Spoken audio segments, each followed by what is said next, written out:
This time it's not tanks, not planes, and not even ships that we're going to compare.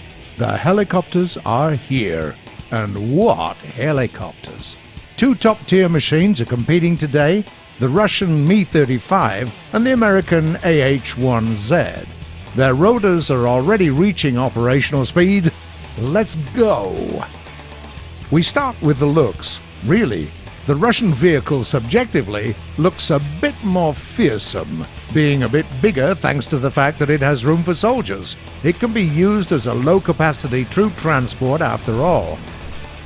But there is no one to transport in our game, and frankly, having a bigger frame just makes it easier to hit. That's 1 point for the American machine right away. At the same time, the Mi-35, also known as a flying tank, is slightly more armored than its Western counterpart, which earns it a point as well. Let's check the score. After the first round, it's 1-1. Next up are the flying capabilities of our contenders. We start with the Viper. Its maximum textbook speed is 411 kph. But in reality, you'd get around at the speed of approximately 310 to 320 kph when flying in a straight line, and 250 to 270 kph when maneuvering.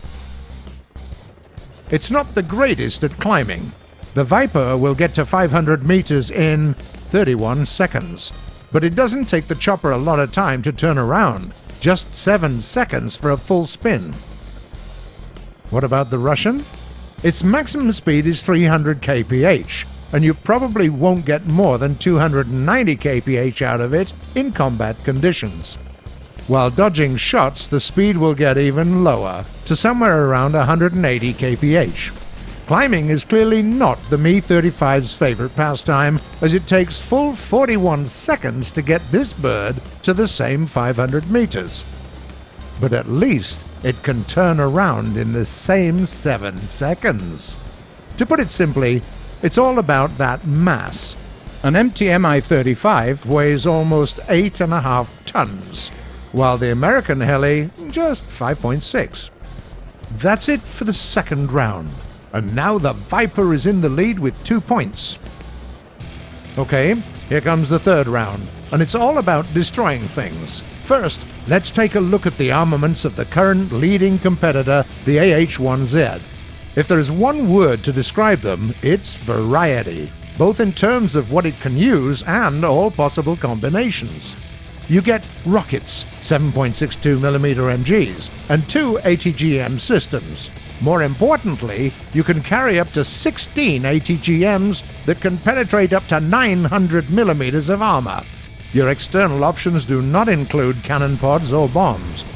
But there is a handy 3-barrel 20mm rotary cannon under the aircraft's nose with 750 rounds. Not bad. Can the Russian helicopter keep up with this? Oh well, the Russian Crocodile packs quite a punch. You get fewer loadout options, but there is one that allows you to carry 16 ATGMs and 40 S-8 KO rockets at the same time. We have to point out that its top missiles penetrate 100mm less armor than the TOW-2, but the Russian rockets punch through 400mm of armor when the American Hydras can only chew through 290mm. The Croc also has access to excellent cannon pods with a twin-barrel 23mm G-23 autocannon, which makes it a fearsome opponent not only to other choppers, but IFVs and SPAAGs as well.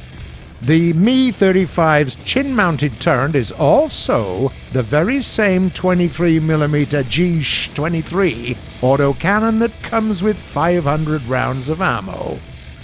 What is it then?